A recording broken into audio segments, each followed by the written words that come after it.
The year most couples finally start making real money, something strange starts happening inside their marriage. There are more arguments, more stress about money, and more anxiety about what's coming next. Which is strange, right? Because the paychecks finally got bigger, the house got nicer, the cars got newer. From the outside, life looks like it's going great. So why does everything feel harder, right? When it's supposed to feel easier? Because the life that looks successful from the outside can quietly trap the people living inside it. And a lot of couples watching this right now are already inside that trap without knowing it. Most people believe that looking successful strengthens a marriage, and that assumption feels logical. Earn more money, upgrade the lifestyle, problems disappear. But inside many households, the opposite happens. Because the moment a couple starts living like they've made it, a different set of rules quietly kicks in around them. Three things drive this. The first is what you signal to the world. Every lifestyle choice you make sends a message. The neighborhood you live in, the car in the driveway, the school your kids go to, even the vacations you post about. All of it tells people something about what kind of household you are. And once people believe that about you, they adjust their expectations. Friends begin to assume certain things are affordable. Your family assumes you're doing fine. Even your kids start treating that lifestyle as just normal. And once that happens, going back feels impossible. Which leads to the second thing. Expectations grow. Once the people around you believe you operate at a certain level, they expect you to keep operating there. The kids expect the same school next year. The friend group expects the same restaurants and trips. Even you and your partner start treating the lifestyle as the minimum, not the maximum. It's not the ceiling anymore, it's the floor. And stepping down from it feels like failure, even if it's actually just a smart choice. Which brings us to the third thing. Your options quietly shrink. Every time you upgrade your lifestyle, you're not just spending more. You're turning flexible money into locked-in bills. The mortgage, the car payment, school fees, subscriptions that charge automatically every month. None of those feel like a big deal on their own. But add them all together, and suddenly, a huge chunk of your paycheck is already spoken for before you even decide what you want to do with it. And here's the thing most people miss. The most important number in a household isn't how much you earn. It's how much breathing room you have. The gap between what comes in and what you've already promised to pay. When that gap is wide, problems are manageable. When that gap is tiny, even a small surprise can start a fire. Let me show you what that looks like in real life. Imagine two couples living on your street. Same age, same stage of life. Both households bring home $9,000 a month. But their lives are built completely differently. The first couple bought into visible success. Nice neighborhood, so the mortgage is $3,200 a month. 2 new cars on financing, another $1,200. Private school for the kids, $1,000.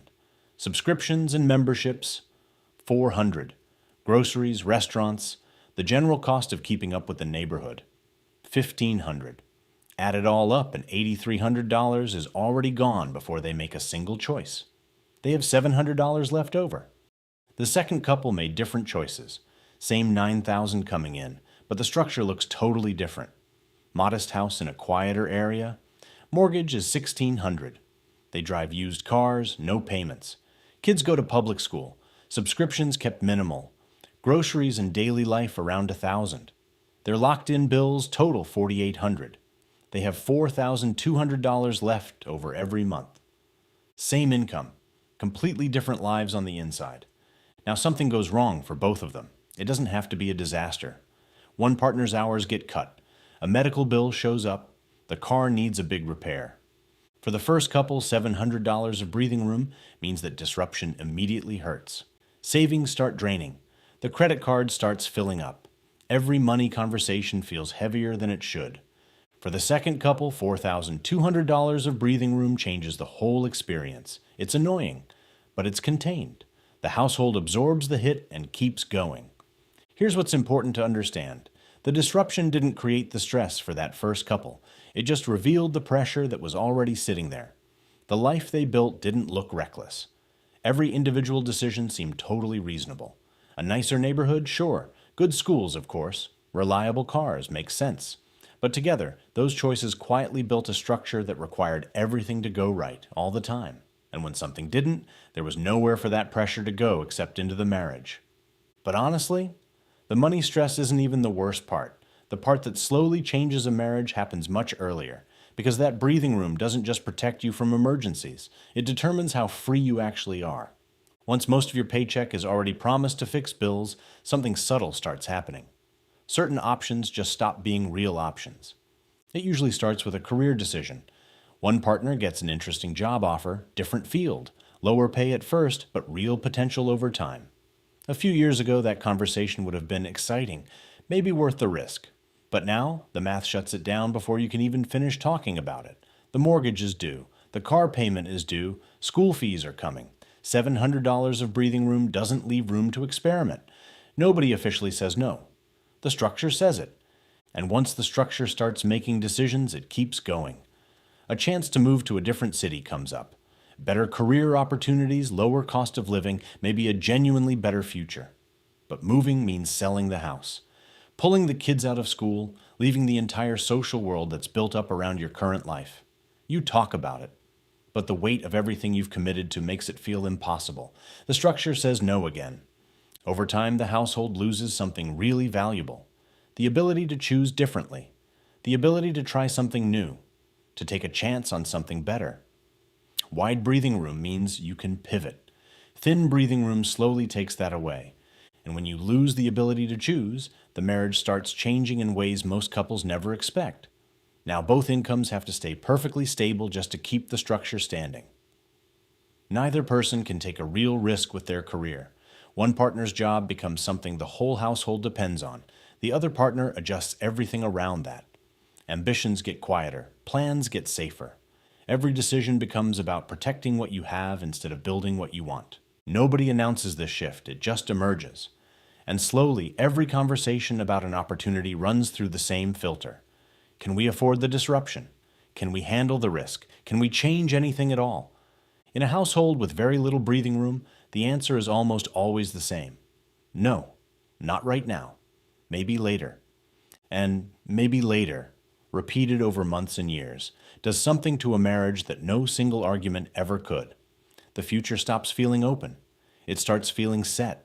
And when the future feels set, the marriage stops feeling like two people building a life together. It starts feeling like two people maintaining a structure they're both responsible for keeping alive. There's a pattern you see in couples who build real long-term stability. From the outside, they don't look impressive. Modest neighborhood. Older cars. Simple vacations compared to their friends. Nothing about their life announces that they're doing well. Sometimes they even look a little behind everyone else. But the inside of their household tells a completely different story. Low locked-in bills, plenty of breathing room, real savings, the ability to absorb a hit without the whole thing shaking. A lot of these couples made this choice early, sometimes without fully realizing what they were doing. They let their income grow faster than their lifestyle. A raise came in and they didn't immediately upgrade everything. The house stayed manageable, the cars stayed practical. Spending crept up slowly instead of jumping to match earnings. And over time, the gap between what they made and what they had to pay just kept growing. That gap became freedom. The ability to handle surprises without panicking. The ability to look at opportunities without immediately worrying about whether you can survive the risk. The ability to make decisions about the future instead of just defending the present. And their lifestyle sends a quieter signal to the world too. Friends don't assume expensive nights out are on the table. Family members are less likely to ask for financial help. Social expectations stay lower because the household doesn't advertise that it has a lot. That quiet signal protects the breathing room. It keeps outside pressure off before it ever reaches the front door. Now compare that to the high visibility lifestyle. Expensive neighborhood, luxury cars, private schools, carefully chosen vacations. Every one of those signals invites high expectations. And once those expectations exist, stepping back from them becomes incredibly hard. The structure gets heavier and heavier, and the heavier it gets, the more carefully you have to protect it. More protection means less flexibility. Less flexibility means more pressure, and pressure finds its way into the relationship. Not in one big dramatic moment, but in a slow, quiet buildup of constraints that make the household harder and harder to change. The couples who avoid this pattern don't do anything dramatic. They just protect something most households accidentally give away: room. And that's where a lot of couples misread the actual problem. The pressure usually didn't come from one big mistake. Most of the choices looked completely fine when they were made, but together, those choices built a system that needed everything to go perfectly. And life doesn't do that. Income changes, industries change, health issues show up. A great opportunity arrives at a terrible time. A household with breathing room handles those moments. A household with no breathing room turns them into pressure, and that pressure doesn't stay tucked inside the finances. It shows up in conversations, in decisions, eventually, in the relationship itself. The couples who build lasting marriages don't usually earn dramatically more than everyone else. They just made a different structural choice early on. They let the space inside their household grow. From the outside, that can look ordinary, even slightly behind. But the inside of that marriage tells a very different story. Because stability rarely looks impressive. Looking successful and being free pull in opposite directions. One attracts attention, the other protects choices.